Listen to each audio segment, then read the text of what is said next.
ketemu lagi di podcast PPSTM edisi 20. Membiasakan perubahan dan memperbarui kebiasaan. Salam kompetensi. Nah, telah hadir di sini narasumber kita. Ya, izin memperkenalkan diri. Di sini adalah Master Via Nurita Dolok Saribu, SHMH. Halo, Master. Halo, Master Ersa. Iya. Dan di sini saya Ersa Trivitasari. Di sini kita lebih banyak diskusi ya, Master ya. Beberapa hal yang akan kita diskusikan, saling sharing informasi dengan kawan-kawan semua yang berada di sini ya. Mohon izin, Master, nggak berasa ya. Sudah 1 tahun berlewat dan di Desember ini kita merayakan Hari Anti Korupsi Sedunia, betul ya, Master ya? Nah, dengan tema teguhkan komitmen berantas korupsi untuk Indonesia maju. Nah, pas banget nih Master Nulfian Nurita. Jadi kami dari komunitas penyuluh anti korupsi Katulistiwa Kalimantan Barat di bawah naungan SPKPK mempunyai panggilan sayang namanya Master. Artinya masih terus belajar. Terus belajar ya, Master ya, semangat ya. Nah, sejalan dengan tema anti korupsi sedunia, nah kita mengambil ini untuk toping-toping kita ya. Ya, di hari yang cerah sangat luar biasa di daerah Katulistiwa Pontianak, yaitu manajemen risiko dalam pengelolaan pemerintahan daerah. Nah, Master, ngobrol dong dan cerita dong, kenapa sih manajemen risiko ini penting banget untuk dilakukan, apalagi kita sebagai seorang tenaga pekerja ya, baik itu di ASN ataupun di perguruan tinggi ataupun di berbagai macam sektor lainnya. Silakan, Mas. Baik, terima kasih Master Ersa untuk kesempatannya. Jadi sebelum saya menjelaskan ke sana, mungkin saya akan secara spesifik menjelaskan tema ini, tema yang cukup enak untuk dibahas ya, manajemen resiko. Jadi sebelum kita membahas manajemen resiko, kita harus tahu apa itu resiko. Jadi kalau kita bicara tentang resiko, Master Ersa, itu ada sesuatu yang tidak pasti. Ada ketidakpastian, sehingga dengan ketidakpastian itu menimbulkan sebuah kemungkinan apa itu, bisa kerugian, bisa bahaya, dan lain sebagainya. Jadi di dalam dunia ini kita akan selalu berhadapan dengan ketidakpastian. Betul Ya, Mas Ersa ya. Pasti ya, Master. Dalam berbagai aspek. Dan tidak bisa diprediksikan ya, Master. Betul. Ya. Nah, sehingga itulah perlu kenapa harus ada manajemen resiko. Nah, seperti itu Master Ersa secara umumnya dulu ya. Jadi untuk menanggulangi hal-hal yang tidak pasti tersebut, kita butuh manajemen resiko. Iya, jadi dalam hal ini mengantisipasi sesuatu hal jika terjadi kerugian. Betul. Ya kan? Ya. Ataupun jika terjadi misalnya kalau kita disaster lah atau bencana kalau umum ya, sifatnya ya. Nah, Master, kalau kita bicara manajemen resiko ini kan penting ya berarti ya untuk dalam pengelolaan pemerintah daerah.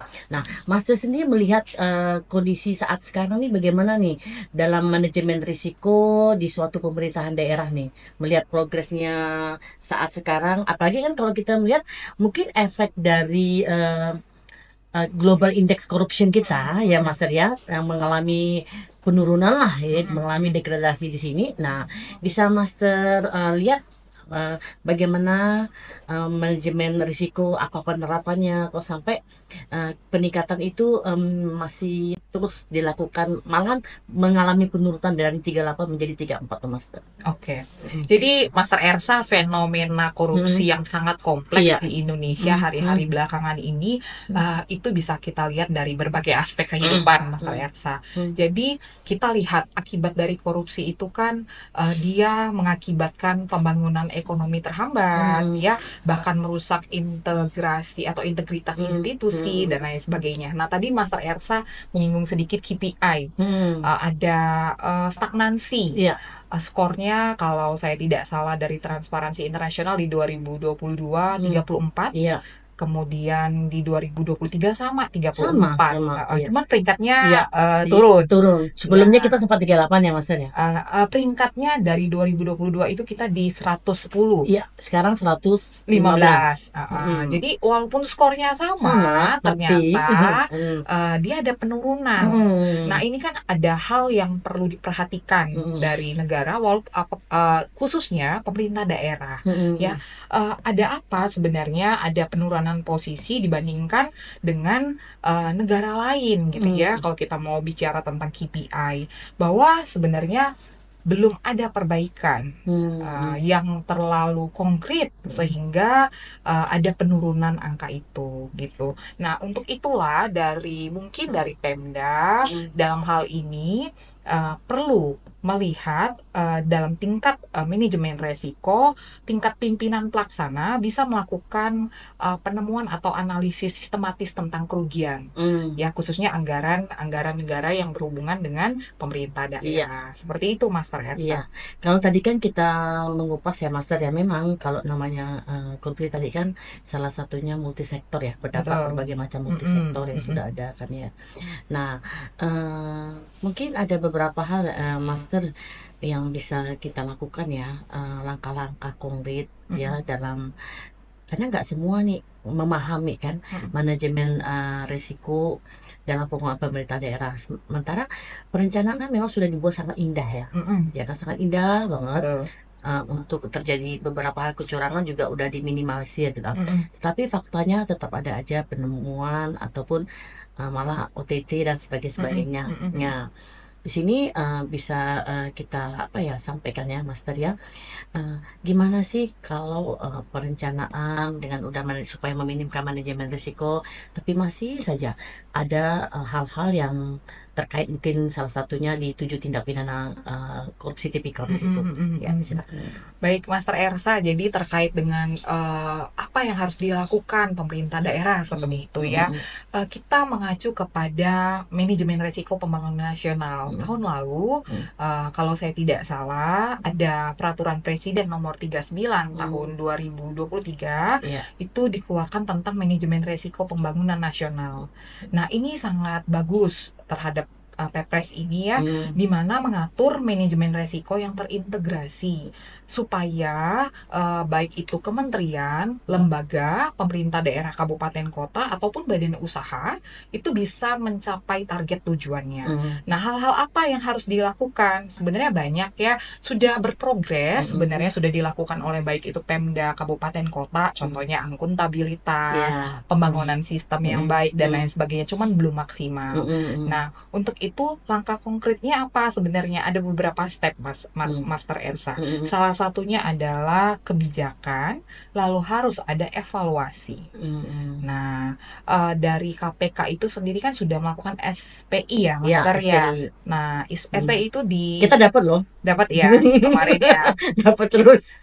Baik ya. Iya. Enggak, maksudnya kan itu kan dari WA kita kan juga ini kan dikirim juga kan untuk mengisi kan SPI gitu kan. Jadi SPI itu kan sebenarnya survei penilaian integritas salah satu juga cara bagaimana memanajemen resiko.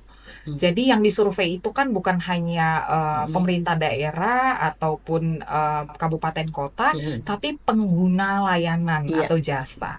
Nah, sehingga menurut informasi KPK itu melakukan SPI berdasarkan penindakan. Nah, dari penindakan itulah mereka melakukan survei. Setelah itu nanti diperbaiki oleh kementerian, lembaga atau pemerintah daerah itu. Nah, ya Master ya. Jadi memang salah satu strategi untuk percepatan memberantas korupsi kan itu transparansi sistem ya, yang tadi sudah disampaikan ya. Nah, jadi bagaimana proses transparansi sistem ini untuk meminimalkan dampak terjadinya maksimal pelanggaran lah istilahnya, terjadinya maksimal pelanggaran. Nah, di sini Master, transparansi sistem itu kan terkait misalnya kita mengajukan dana, sampailah perizinan dan sebagainya. Nah, tidak semua ya, memang kita tidak mengatakan oknum ya, tetapi sistem itu dibuat sudah baik banget ya kan, untuk menghindari yang tadi sudah disampaikan. Tetapi masih ada beberapa mungkin yang harus digunakan transparansi sistem, misalnya mendaftar secara online. Kayak kita kan aplikasi surat dengan Sri Kandi gitu kan ya, misalnya itu salah satunya ya untuk Ya, mengetahui kan progres atau untuk mengetahui langkah-langkah surat apa yang sudah keluar nih atau iya, surat apa yang sudah dimasukkan, itulah Sri Kandi. Nah, untuk perizinan juga demikian, tapi nih masih saja ada yang masih menggunakan manual ataupun iya. apa. Nah, ini dia nih Master. Nah, em, mungkin kita sebagai penyuluh anti korupsi kan tugas kita sebagai edukasi ya Master Iya, ya, betul. sebagai edukasi ya. Nah, apakah Master nih pernah nih menemukan atau punya kisah ya yang terkait dengan materi kita pada hari ini nih? Baik, kalau kisah sih yang Mm, pernah saya alami mungkin pernah mm, ada, tapi mm, mungkin tidak bisa saya ya, sampaikan secara ya, detail di sini ya. berarti Jadi ada masih ya. ada. Dari kisah yang saya alami itu sebenarnya saya bisa ambil simpulan Mm, bahwa manajemen resiko itu bukan hanya by system, by mm, individu, mm, ternyata ada faktor lain. iya. Ya, antara lain itu harus connect ketiga, baik itu individualnya, Mm, organisasinya, lingkungan eksternalnya. mm, Tiga ini harus terpenuhi baik, Master. mm, Jadi walaupun sistemnya baik, sudah mm, dirancang, tapi individunya mm, nilai anti korupsinya kurang, mm, itu ya bisa terjadi resiko iya. korupsi. Seperti itu. Jadi tiga, Master. Individu, organisasi, dan lingkungan Mm, mm, eksternal. mm. Itu harus benar-benar memang dalam manajemen risiko harus semuanya terpenuhi Mm-mm. komponen itu. Dan yang terpenting tiga pilar ini tadi ya Mas Tad ya, Mm-mm. masyarakat, sektor swasta, pemerintahan ikut andil ya Mas Tad ya. Betul, ya. Jadi kalau manajemen risiko juga kita sudah membuat meminimalkan untuk terjadi manajemen risiko, tetapi ditemukan ternyata fakta di lapangan berbeda, masyarakat mengetahui atau Mm-mm. sektor swasta merasakan, tetapi dia tidak apa ya, tidak merespon atau ya sudahlah, Ya, tidak ambil pusing, menormalisasikan iya ya. ya dianggap udahlah biasa gitu Oh, kan. Nah, ya.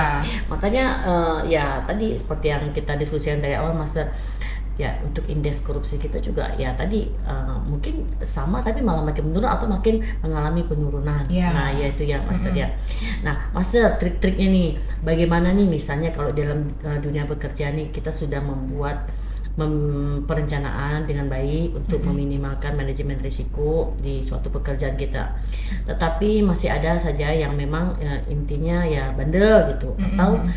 eh, tidak mau kesesuaian dengan juknis atau apapun itu ya kalau kita Mm-mm. misalnya regulasi gitu. Ya gimana Mas? Silakan. Baik, Master Elsa, kalau secara teori, Hmm, manajemen resiko khususnya untuk korupsi itu harus ada beberapa langkah yang harus dipenuhi. Yang hmm, pertama adalah komitmen politis, itu yang hmm, pertama. hmm, Bagaimana pentingnya dalam hal ini pimpinan organisasi. hmm, Pimpinan organisasi itu berkomitmen hmm, ya untuk mendemonstrasikan terkait dengan resiko korupsi tersebut. hmm, hmm, Nah, setelah komitmen, dia harus mendesain. hmm, Mendesain apa? Mendesain sebuah perangkat aturan untuk bagaimana pemimpin tersebut menekan resiko korupsi. hmm, Setelah itu nanti dia harus mengimplementasikan. hmm, Nah, diimplementasikan Master bagaimana melalui kegiatan hmm, organisasinya, melalui budaya kerjanya di organisasi hmm, tersebut dan lain sebagainya. hmm, Nah, akhirnya nanti harus ada evaluasi. hmm.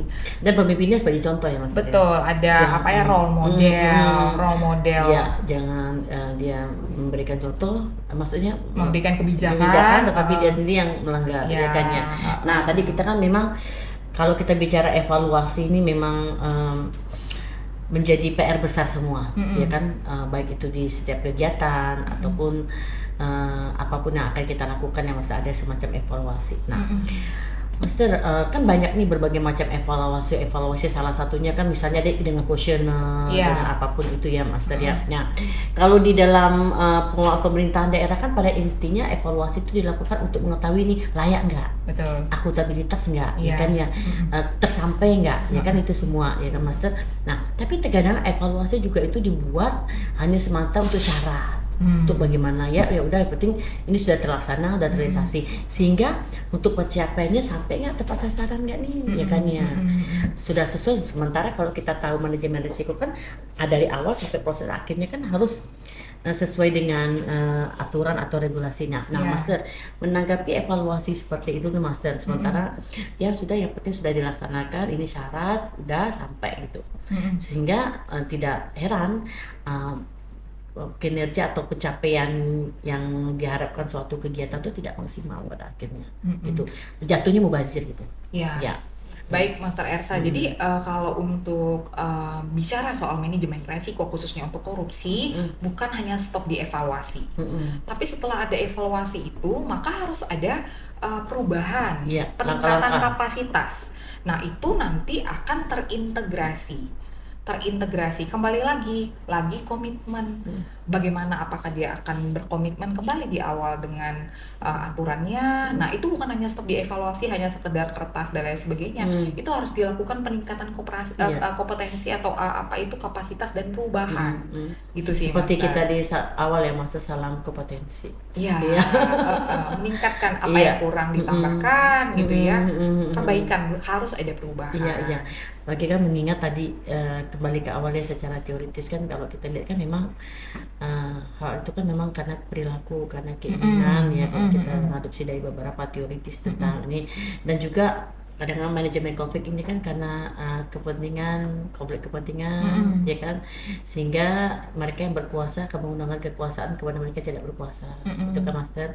Nah Master kalau menghadapi demikian ya langkah-langkah demikian seperti itu ya kan agar manajemen risiko ini bisa diminimalisasi sementara tuntutan nih dari atasan itu tinggi. Nah, bisa Master sampaikan Master.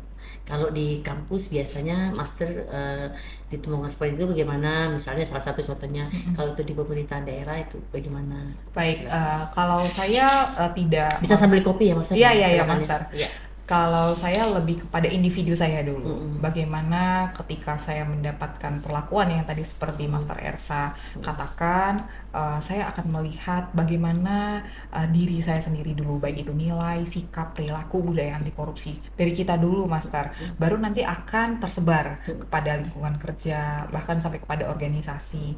Jadi korupsi itu kurang bisa hanya dipandang sebagai sebuah state atau keadaan, tapi korupsi itu faktanya dia itu kan adalah sebuah fenomena yang pelan-pelan berkembang. Iya, seperti Jadi gunung es ya. betul. Nah, model-model yang manajemen resiko ini yang hendak dikembangkan dia harus memang berubah.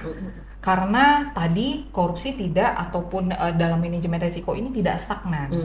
Nah, jadi yang perlu kita lihat adalah tingkatkan nilai-nilai anti korupsi saja sih, Iya, Master. dengan mungkin tambah 9 nilai integritas Ya, tuh ya Master ya. Jumat Dengan bersepeda sepeda kakak, yaitu dia sesimpel kan itu sih sesimpel ya, sebenarnya. ya. Memang Jumat sepeda kakak ini menjadi spirit ya. Iya. Menjadi spirit di dalam bekerja. Ya memang butuh proses tapi harus ya Betul. Master ya harus dilakukan. Nah, tadi kan mungkin kita bisa belajar dari tokoh integritas ya Master ya. Betul. Jadi bisa belajar dari tokoh-tokoh integritas ya. Kalau ngefans K-pop oke aja ya Master ya. Iya. Tapi kalau dalam bekerja ya tokoh-tokoh integritas itu Iya, ya Master ya. Oke. Bisa Master sampaikan gimana biar spirit tokoh integritas tuh dapat gitu loh untuk mereka yang para kerja ya kerja untuk abdi negara untuk kepada bangsa gitu Master. Apalagi mengingat sekarang kan Master tahu ya ditemukan OTT ya kan terus bukan sedikit-sedikit loh Master ya. Iya. Yang kita bisa lihat di berita-berita itu Betul. kan ya kan saya yakin mereka tuh sangat memahami lah ya kan makna-makna apa itu yang dengan nilai integritas korupsi itu apa ini apa tetap dengan udah dilakukan juga pasti manajemen resikonya ya kan ya. Nah, tapi masih aja ditemukan seperti itu. Nah, ya. Nah, silakan Mas. Jadi kembali lagi bahwa dalam bicara tentang manajemen resiko sebenarnya kita harus meningkatkan efisiensi dan efektivitas ya supaya dalam pembangunan untuk mencegah terjadinya korupsi gitu ya. Ini sejalan dengan cita-cita bangsa. Ya, kita bicara tokoh ya kalau mungkin Gen Z tokohnya K-pop, kalau kita bekerja untuk menemukan tokoh yang berintegritas hari-hari belakangan ini susah ya Master ya. Tapi masih ada kok bahkan di Indonesia tokoh-tokoh yang kita punya harapan untuk Indonesia semakin baik gitu ya Master ya. Nah itu ya beda-beda persepsi. Kalau saya untuk di Indonesia tokoh yang menjadi anti korupsi saya gitu ya bukan sesuatu ada nama enggak, saya nggak punya di sini. Tapi bukan berarti kita tidak punya contoh ya. Nah, jadi kita harus tetap walaupun tidak ada tokoh yang tapi jadi spirit ya. Iya, tetap punya spirit gimana karena ini harus sejalan dengan cita-cita bangsa. Cita-cita bangsa kita apa? Untuk menciptakan masyarakat yang adil dan makmur. Nah, masyarakat yang adil dan makmur ini tercipta ketika pencegahan korupsi itu terjadi, pengelola anggaran itu dengan baik, bisa meminimalisir resiko korupsi, baik itu di Pemda kota dan kabupaten. Iya, gitu. sehingga tadi tercapai juga namanya mencerdaskan kehidupan bangsa. Ya, Master ya. Apalagi kalau kita melihat kan dari Sabang sampai Merauke, tentu mempunyai infrastruktur yang berbeda-beda ya Master ya. Sementara suplai atau dana yang dikeluarkan negara untuk daerah, setiap daerah bukan sedikit-sedikit ya Master ya, tapi masih ada saja. Nah, gimana nih Master? Tadi supaya dapat spirit nih ya, kita sebagai penyuluh anti korupsi kan peran kita kan hanya sebagai edukasi ya, ya kan ya. Gimana supaya dapat nih mereka kadang-kadang mereka juga banyak nggak tahu loh Master, misalnya para kita gitu, tokoh integritas tuh yang bagaimana, justru malah memilih tokoh integritas yang orangnya jelas masih hidup tapi kita tahu bahwa dia punya track record gitu kan. Nah ini dia. Jadi mungkin budaya literasinya ya masih minim ya Mas. Ya, bisa masih jadi. minim ya. Silakan minum dulu Mas, kita ngopi. Ya.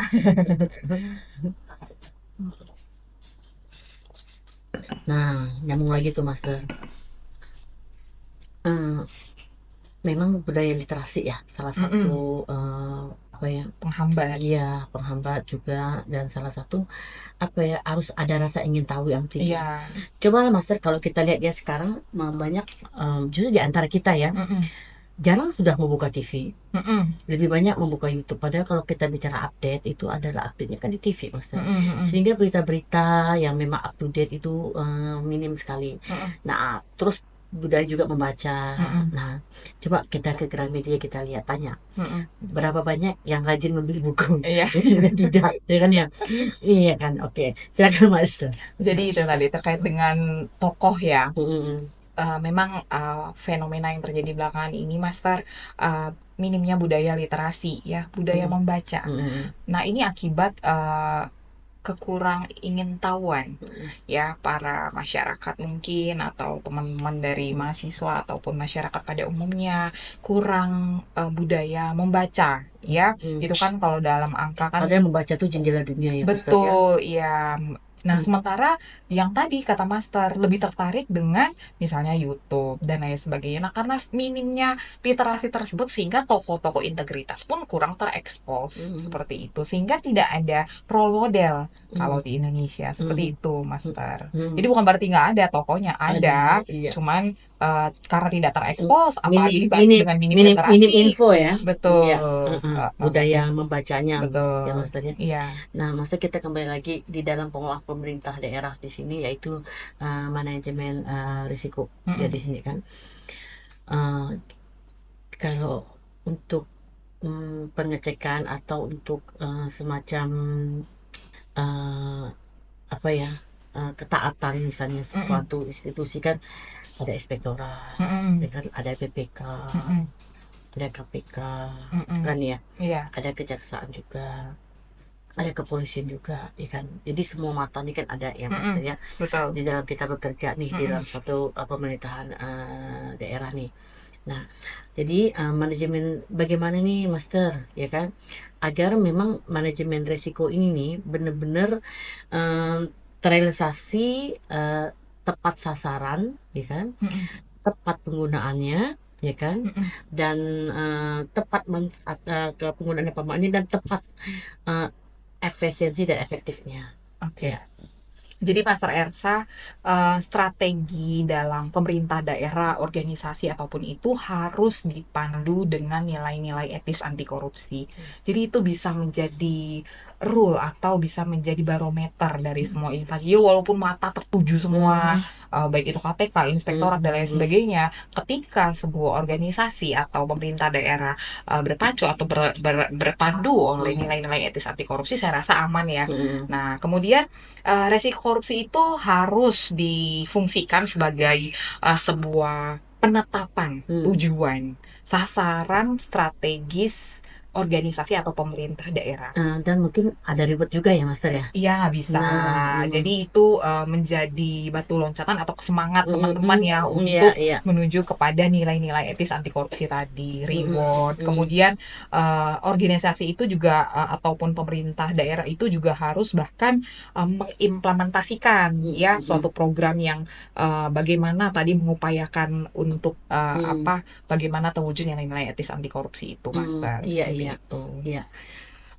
Maksud mungkin pernah nonton ya, biasanya kemarin waktu di acara webinar si Jarwangsi itu, jadi digitnya itu bisa tumbuh, bisa tambah, bisa berkurang pada saat dia Iya, mengingat iya, ya, ya kan, pada saat anggaran itu mau dicatut gitu kan, tek tek langkahnya itu iya, ini. 1 second judulnya. Iya, 1 second itu kan. Nah, kalau seandainya setiap apa ya, kita ya di sini, para yang memang berkepentingan untuk mensukseskan Indonesia tadi ya, Indonesia hebat tanpa korupsi. Berarti kalau kita mengadopsi dari video tersebut itu real ya. Iya. Iya, itu real ya. Jadi sudah ada takut ya Iya. kan, cemas dan waspada. Sementara kan kalau dimanapun agama apapun kan pasti mengajarkan kita untuk tidak melakukan namanya korupsi, ya kan ya. betul. Nah, Master, kalau untuk manajemen risiko dalam pemerintah daerah nih, Master, ya kan, kan banyak nih di setiap negara menggunakan manajemen risiko, Iya. ya kan?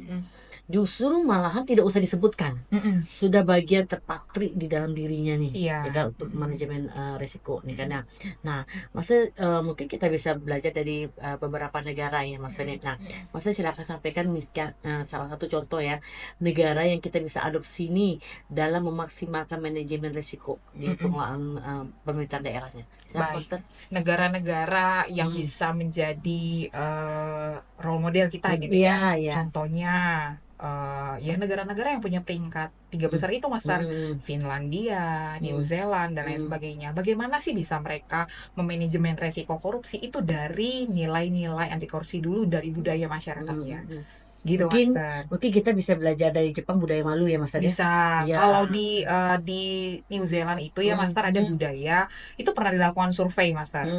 Jadi disebar 3 dompet dengan jumlah uang yang banyak dan kartu kredit kembali. Nah, itu kan budaya ya. Artinya di sana katanya budaya yang bukan punyanya dia harus dibalikkan ke orang. Nah, berarti gini, Mas, kebetulan saya mengalami sendiri ya, Master, ya. Pada saat short course di Jepang itu udah kan kamera satu tinggal, Master, di WC umum. Saya udah pasrah nih. Udah 3 jam balik gitu ya. Udah deh gak balik kan. Udah kita ya aduh, kita hemat-hemat gitu kan. Tahu-tahu nih hilang, ya udahlah, mungkin musibah gitu ya. Padahal ini uang halal gitu kan. Halal yang mana gitu kan ya. Terus yang dari Jepang tuh bilang, cobalah esasan katanya, balik ke sana lagi. Udah aja nggak bisa. Tahu nggak, Mas? Itu kamera nggak berubah posisinya di WC umum. Tepat itu, nggak ada belentang-belenteng, nggak ada. Bagus banget ya budayanya. Bagus ya. banget. Jadi tadi kalau bukan memang haknya, terus kan ya, dan budaya malunya, mereka tuh, Master, ya melakukan tindak korupsi. Diumumkan tuh di TV nih, Master. Saya melakukan tindak pidana korupsi, kepala dinas loh, Master. Hanya 700.000. Dia mundurkan diri. Iya, budaya malu, budaya malunya tinggi. Ya. Betul. Kalau kita kan sudahlah. Jangan sampai. Iya. Ya, jadi budaya udah bagian dari diri mereka. Betul. Gitu. Luar biasa. Jadi uang negara itu memang digunakan maksimalnya memang untuk kebutuhan masyarakat, ya. Jadi di sana saya lihat memang masyarakat jadi percaya banget ya. Iya, Dengan ada para kepercayaan kepada pemimpin ya. pemerintah. Kalau kita lihat kan sekarang nih, Master, posisinya sekarang nih ya, banyak yang apatis gitu loh. Betul.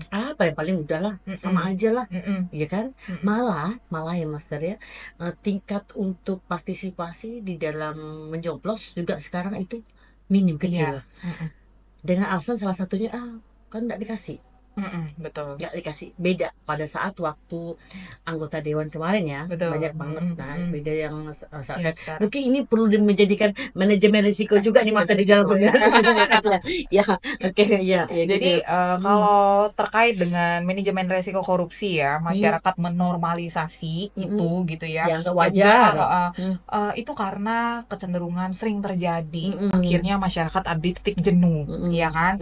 Mengalami normalisasi karena karena dia itu berpola dan berulang. Hmm. Itu sih sebenarnya, berpola dan berulang, dilakukan berulang-ulang kali sehingga tindakan itu akhirnya apa ya, dianggap sebuah hal yang Mm-mm. normal saja Normal, iya. terjadi. Ya Nah, tapi udahlah gitu.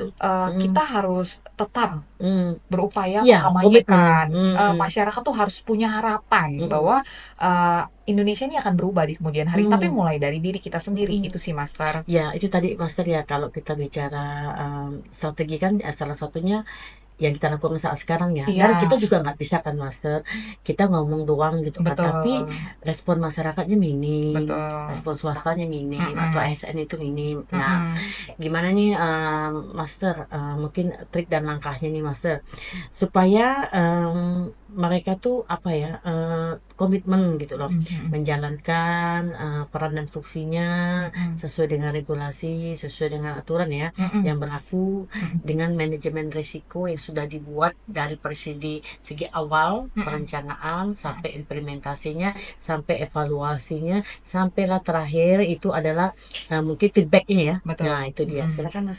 Jadi, sekali lagi ada 3 hal yang Hmm. harus dimiliki Master di dalam sebuah organisasi atau pemerintah daerah supaya bisa menekan angka manajemen resiko Hmm. ini menjadi rendah gitu ya. Hmm. Satu, individualnya dulu, Iya. nilai-nilai anti korupsinya Di ditingkatin ASN-nya dulu, ya. betul, di Hmm. ASN-nya. Lalu di organisasinya, Hmm. misalnya budaya anti korupsinya dikembang apa Hmm. ditekan Hmm. dengan kebijakan Hmm. dari Hmm. pemimpinnya. Mungkin dengan lakukan, mungkin ada tulisan stop Ya, apa gitu ya Mas ya. tapi bukan hanya Iya, infografis, iya, slogan-slogan saja, slogan tapi memang harus dilengkapi, iya. diimplementasikan.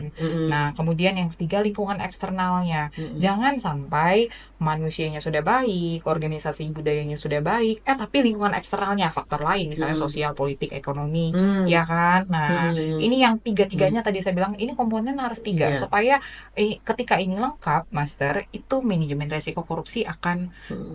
apa ya, akan baik gitu Mm. loh. Dan tadi Mas tidak akan untuk jadi konflik kepentingan di sini kan. Iya, itu Kalau faktor memang ya eksternal. eksternal tadi gitu Mm-mm. kan. Karena memang eksternal nih Master lebih kuat dorongannya. Betul. Sangat kuat Iya. dorongannya. Mm-mm. Kita kuat di dalam, tapi yang di eksternal ya kan, Mm-mm. ya apalagi kalau sudah bilang oke bos, Mm-mm. siap dan Mm-mm. sebagainya kan, Mm-mm. berarti kan udah siap nih dengan konsekuensinya dan Betul. sebagainya. Nah, Mm-mm. konflik kepentingan ini nih Master. Nah, eh, sebenarnya kan jabatan itu kan amanah ya Master Betul, ya. Jabatan betul. itu Iya. amanah Uh-uh. yang memang harus dipertanggungjawabkan di dunia dan di akhirat nih Master. Mm. Nah, bagaimana nih Master kalau kita tuh menghadapi yang memang konflik kepentingan tadi? Mm-mm. Karena kalaupun kita buat semanis apapun manajemen risiko ya kan, Mm-mm. tapi kalau sudah konflik kepentingan dan kita masuk di dalamnya, Mm-mm. sehingga kecil kemungkinan pengelola pemerintahan daerah itu dapat efektif dan efisien. Ya kan Master kan? Ya, ya silakan Master. Baik, Ya. jadi kalau bicara soal itu sebenarnya kapasitasnya Master Ersa yang Iya. bicara ya, karena Master Ersa ASN gitu ya. Tapi tapi karena saya Diskusi. narsum gitu ya. Baiklah, saya coba menjawab perspektif saya. Mm-mm. Kita kalau dalam menjalani, kalau saya ya Master yang Mm-mm. menjalani dalam kehidupan sehari-hari, dalam pekerjaan segala macam, kalau ada tekanan dalam konflik kepentingan dan lain sebagainya, saya lebih kepada mengarah, saya rindu pulang. Rindu pulang dalam hal ini itu saya akan melihat kelak nanti saya akan dipanggil Tuhan. Segala sesuatunya akan dipertanggungjawabkan. Iya pasti. Nah, arahnya ke situ aja sih, Master. Jadi ke teologi. Iya, Iya. jadi kalau kita ditekan atau misalnya kita dianggap apa ya, mohon maaf, kok seperti itu melawan pimpinan dan Iya, sebagainya iya. gitu ya, lagi kita saya orientasinya itu nanti saya akhirnya akan pulang ke rumah baru, yaitu nanti ketika kita semuanya dipanggil oleh Yang Maha Kuasa, Iya, betul ya? iya. Nah, Suatu hal yang pasti ya Mas. iya, Ya. itu perspektif saya ke depan. Jadi saya nggak perlu takut sama apapun di dunia ini sepanjang itu nilai baik. Maka saya harus berorientasi kepada nilai yang bukan Jadi itu. apa ya, memiliki jiwa integritas. Ya. Terkadang Master, ya kan jiwa integritas tuh memang harus ada di dalam diri nih Betul. Master. Nah, bagaimana nih triknya nih, ya kan, Mm-mm. cara, ya kan, Mm-mm. misalnya menolak Mm-mm. ataupun cara supaya mengantisipasi ini, Mm-mm. sehingga manajemen risiko dalam pengelolaan pemerintah daerah ini akan berjalan maksimal, ya kan, Mm-mm. tidak ada temuan, ya kan, tidak Mm-mm. ada yang namanya yang kayak misalnya atau salah satunya mungkin kerugian lah gitu ya Iya, Master ya ya. kerugian negara Ya, gitu ya. ya. Yang pertama kita harus komitmen kepada diri kita dulu bahwa Mm, kita tidak akan melakukan mm, korupsi itu. Yang mm, kedua, pastinya dalam anggaran mm, negara itu pasti ada aturan mm. untuk tidak boleh begini, Iya, tidak boleh iya. begitu. Nah, Jadi konteksnya dia bekerja sesuai dengan aturan. aturan Mm, betul. Jadi mm, itu ada panduan gitu mm, loh. Jadi mm. kalau Anda melanggar ya ada resikonya. Ada konsekuensinya ya Betul, ada Master ya. konsekuensinya. Mm, Itu sih Master Ersa. mm, mm, mm. Heeh. Uh, Kadang-kadang tuh seseorang itu menyadari pada saat dia sudah terjadi ya, Heeh. sudah kata orang udah terantuk lah gitu kan ya kan ya, udah terantuk baru lah Mm-mm. cobalah aku nggak usah gini, cobalah aku nggak, ya kan ada kan beberapa Iya hal betul. kalau kayak gini aku nggak mau jadi ini Iya, gitu lah, tadi ini nggak mau gitu kan iya, ya Master ya. Nah tapi setiap pekerjaan itu kan pasti ada tanggung jawab ya Master ya, betul. jadi bagaimana tanggung jawab apa tuh hal-hal seperti itu kita minimalkan. Mm-mm. Nah harapan Master nih untuk kita semua nih ya yang Mm-mm. berada di sini, yang untuk juga ya kan, em, manajemen risiko dalam pemenguatan pemerintah daerah bisa maksimal, ya kan, dan bisa terrealisasi ya untuk Indonesia hebat tanpa korupsi, ya kan, dan ASN juga bekerja tenang tanpa adanya terjadi konflik kepentingan. Sip, Oke. Master. Eh, korupsi merupakan salah satu resiko yang pasti dalam pengelolaan negara. Mm, Baik itu dalam pemerintah daerah ataupun organisasi yang berkaitan dengan uang negara. Jadi, untuk meningkatkan kepercayaan masyarakat terhadap pemerintah, kita harus melakukan manajemen resiko korupsi yang baik. Nah, khususnya kalau kepada pemerintah daerah, kemudian kepada kementerian lembaga gitu ya, boleh mungkin panduannya tadi mm, Peraturan Presiden 39 tahun 2023, ya, boleh sinergis ke sana, mm, kemudian diterapkan evaluasi kembali mm. seperti itu sehingga ada perubahan itu sih Master. Oke. Mm-mm. Ya, terima kasih Master. Dan satu lagi budaya lapor. Iya, budaya lapor ya. Kalau Iya, misalnya ya mungkin itu boleh juga iya, disampaikan ke iya, masyarakat ya. harus, iya. Bagaimana ketika dia Eh, mendapatkan mm, layanan mm, jasa dari pemerintah mm, tidak sesuai, dia iya, kemana nih kan iya, gitu ya. iya. Kalau KPK di jaga.id Jaga lagi. ya kan. Di Kalau kepolisian juga ada, Master. kemudian lapor, Lapor bisa, boleh. lapor. Jadi Nah, kan di eh, inspektorat juga ada, ya, Master. Ya, seperti itu. Tapi ya, kalau misalnya itu kan biasanya offline. Tapi kalau iya. masyarakat itu kan kalau melakukan Hmm, pengaduan kan lebih enaknya kalau online ya, Master ya, ya. ada via online. Bisa apa whistleblower ya identitasnya, Whistleblower. Iya, jadi seperti itu. melapor bisa di mana saja ya, Master ya. Betul, Ya. ya. Bantulah pemerintah untuk mencegah melalui laporan dari masyarakat. Itu sih Mm-mm. sebenarnya, Master. Iya. Mm-mm. Ya, oke, terima kasih Mas Sofia. Ya, tadi korupsi itu bisa diminimalkan ya dengan bantuan kita semua, Iya, pemerintah, masyarakat, dan sektor swasta. iya. Nah, dengan materi hari ini manajemen risiko dalam pengelolaan pemerintah daerah diharapkan kita sama-sama saling memahami dan diharapkan bermanfaat sehingga membawa kebaikan dunia dan akhirat. Mm-mm. Terima kasih Mas Devia Nurita Dolo Sariwu, Terima kasih, SIMH, Master Ersa. untuk hadir pada hari ini. Sampai jumpa, bye bye, see you. Sarangnya dong. Sayang yuk.